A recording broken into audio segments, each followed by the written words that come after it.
The ocean's depths hide a lot of odd secrets, with ancient shipwrecks telling stories of long-lost voyages. These underwater time capsules often reveal mysterious and valuable cargo. Each find offers a glimpse into history, with items that puzzle archaeologists and historians alike. From weird objects to unknown tech, these are some of the most mysterious artifacts found in ancient shipwrecks. The Good Shepherd Ring. In December 2021, archaeologists came across an extraordinary find on the seabed. Tucked among a scatter of ancient Roman coins, they noticed something that at first glance seemed fairly ordinary. Just another piece in a trove of shipwreck treasures. But on closer inspection, this small gold ring revealed something far more meaningful, an engraved image that could be one of the earliest and most powerful symbols in Christian history. The underwater expedition was led by the Israel Antiquities Authority along Israel's Mediterranean coast, where they investigated two ancient shipwrecks near the ruins of the former port of Caesarea. The ships had long since burst open, spilling their contents across the seafloor in shallow waters just 13 feet deep. Among the discoveries were hundreds of bronze and silver coins from the 3rd century, along with a separate cache of silver coins from a later era. Archaeologists also recovered bronze bells, intricate jewelry, figurines shaped like eagles, miniature statues of theater actors, and a red gemstone carved with a lyre, an instrument deeply rooted in both Greek and Jewish religious history. But the most talked about item was this delicate ring, now known as the Good Shepherd Ring. The title comes from a phrase Jesus uses to describe himself in the Bible. Carved into the center of its gold-set green gemstone is the image of a young man carrying a sheep or ram across his shoulders. If the figure is indeed Jesus, this would make the ring one of the earliest known depictions of him, and whoever wore it might have been among Christianity's earliest followers. Still, it's not an open and shut case. Some scholars argue that shepherd imagery was common in other religions of the time, meaning the ring's owner could have belonged to a different spiritual tradition entirely.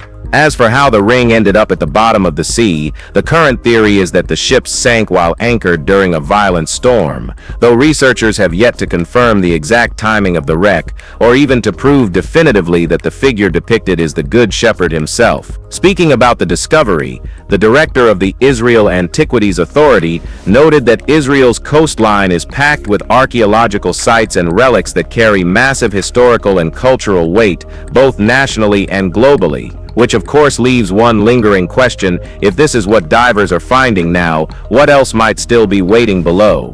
Antithera bronze disc. Among the oldest and most intricate items ever pulled from a shipwreck is the Antithera mechanism unearthed in 1901. This artifact, recovered from a sunken Roman vessel dating back to the 1st century BC, continues to mystify astronomers and archaeologists even today.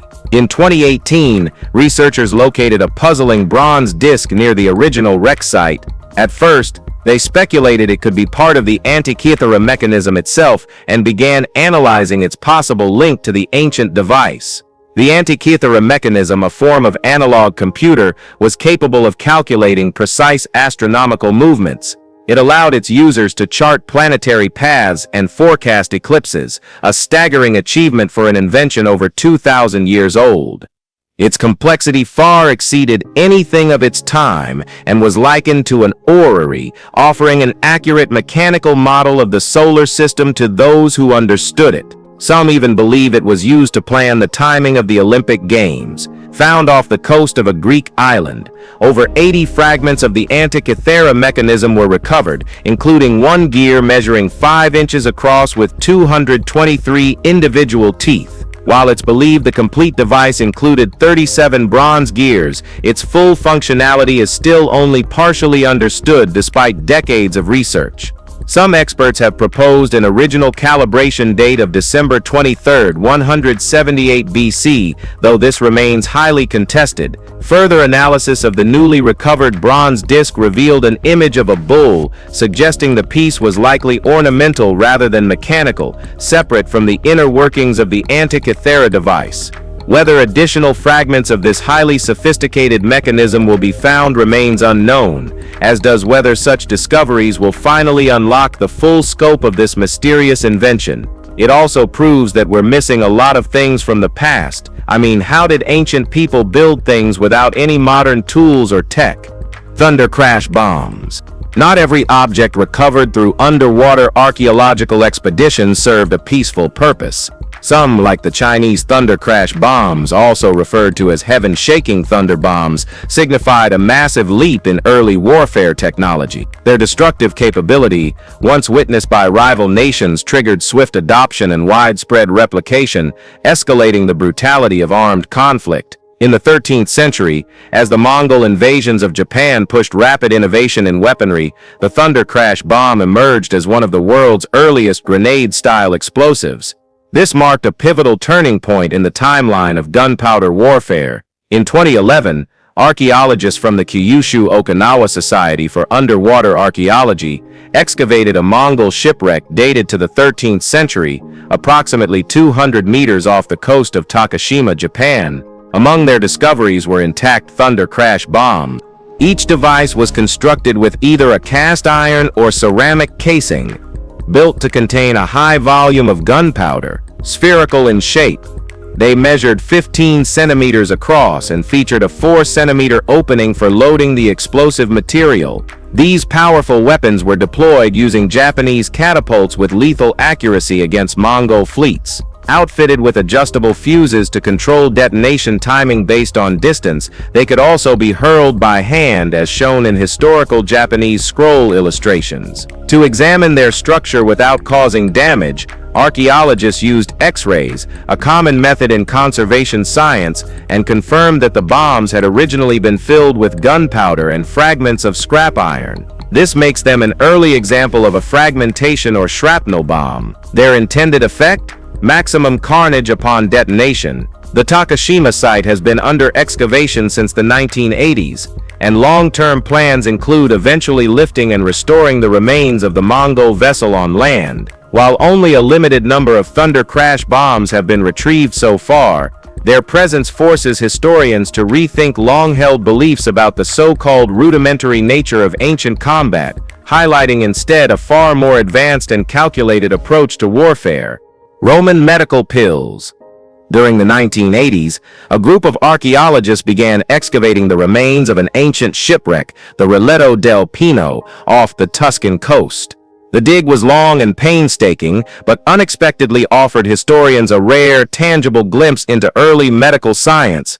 Among the items recovered from the Roman merchant vessel were compact tin boxes that were clearly engineered to keep moisture out.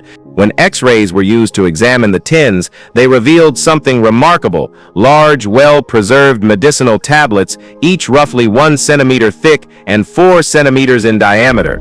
Against all odds, the tins had protected their contents for over 2 millennia. Inside were several pills, leading researchers to believe they'd stumbled upon the ancient world's version of a first aid kit. The discovery immediately sparked debates about their original purpose. 6 of the pills were analyzed to extract clues about Roman pharmaceutical practices. Their ingredients were entirely organic and natural, like resins, waxes, starches, and animal fats, along with mineral compounds like iron oxide. The most dominant ingredient was zinc, a substance known as far back as Pliny the Elder, the Roman author and naturalist, who described it as a treatment for skin ailments and eye problems. Experts now believe the pills likely belonged to a well-off Roman physician, supported by the fact that other medical tools were also discovered nearby. These included 136 wooden vials believed to have held medicines, a mortar for grinding, an iron probe, a surgical hook, and even a device for bloodletting. The range of components used in the pills suggests that even ancient doctors had some grasp of the nutritional building blocks necessary to maintain human health. And while the pills may have been general remedies, one prevailing theory proposes they were specifically formulated for eye care, possibly meant to dissolve in water and be applied as an eye wash. History is missing. Oricalum Ingots. The legend of Atlantis has long enchanted imaginations, giving rise to endless speculation and mythical tales.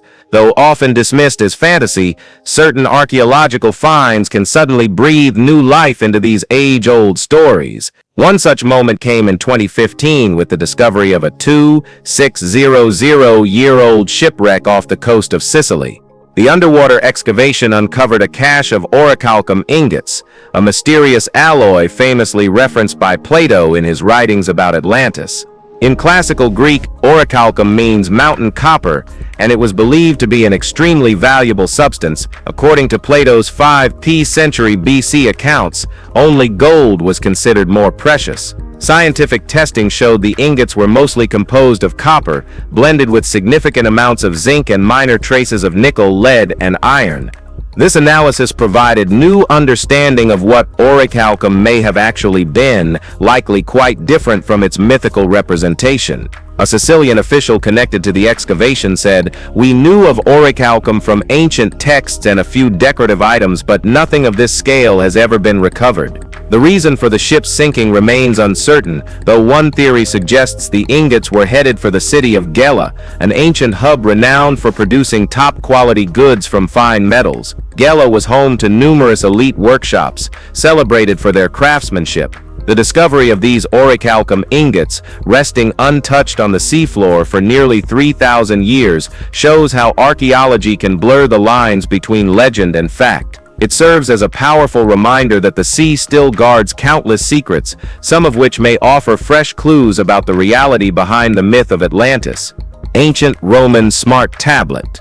During excavations at the Yenikapı site in Turkey, where dozens of Byzantine-era ships have been uncovered, archaeologists in 2014 recovered a strange yet brilliant object from one of the wrecks. The 1200-year-old artifact is made up of 5 carefully carved wooden plates stacked together.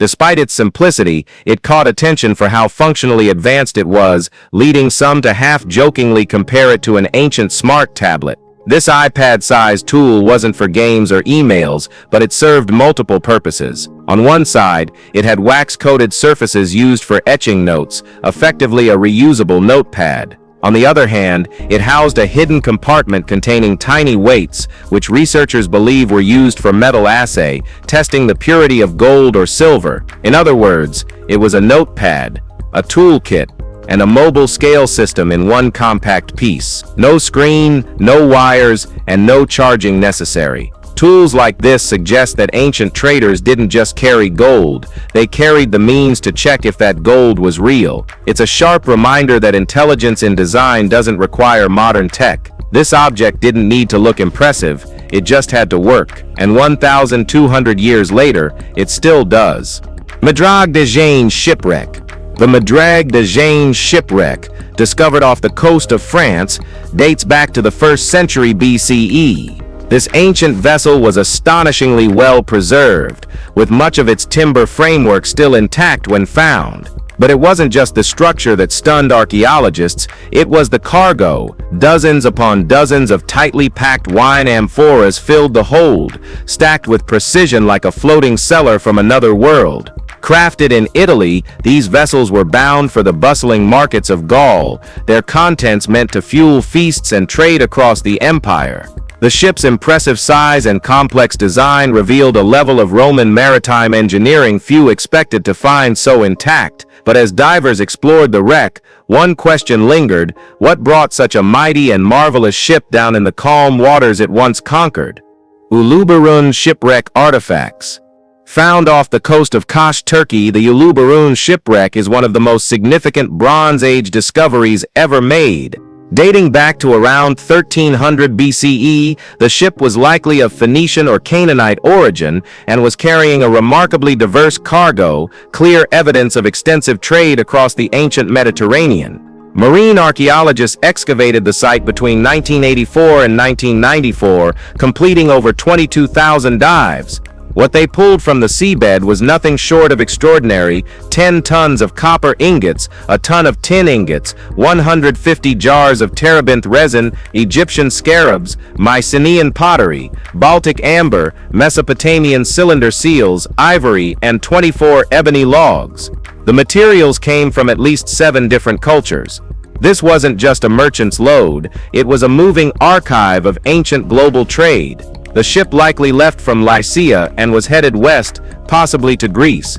The presence of Mycenaean goods and even personal effects suggests elite individuals may have been on board, escorting the cargo as diplomatic gifts. Sadly, the ship sank near a rocky outcrop, probably driven into it by a sudden storm. But its loss became archaeology's gain. The Uluboon wreck remains a pristine, time-locked vault of Bronze Age economy, craftsmanship, and politics. Alright, now let's end this with mysterious artifact of the Rusewag wreck.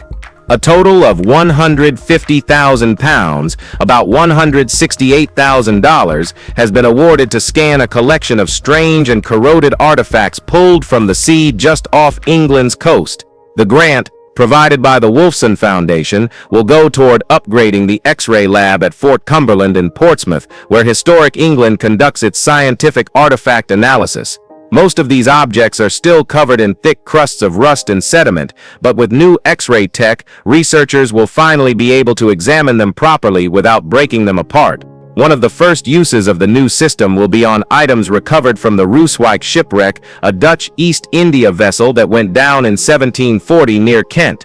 Divers have already found a chest packed with metallic thimbles, silver bullion, and hundreds of coins, many of which are still clumped together under heavy mineral layers. Back in 2018, archaeologists found coins literally sewn into clothing, likely hidden there to bypass trade restrictions on transporting silver to the Dutch colonies in the East Indies.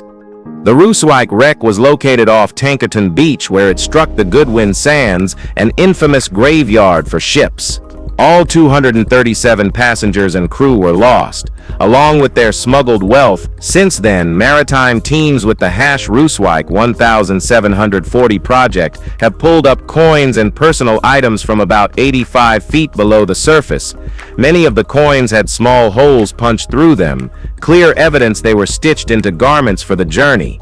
The wreck is officially listed as high risk on the Heritage at Risk register, mainly due to how exposed and vulnerable the site has become. With the new X-ray machines, archaeologists will be able to inspect fragile pieces in detail, conserve what's left, and finally get a better understanding of the ship's construction and the lives on board. As Duncan Wilson of Historic England put it, this tech won't just preserve history, it'll reveal what's still hidden beneath centuries of silence. So what do you think about these ancient discoveries? Well, let us know in the comments below. And as we always say, if you've enjoyed this video, be sure to like, share, and subscribe for more amazing content like this. Thanks for tuning in, and we'll see you soon.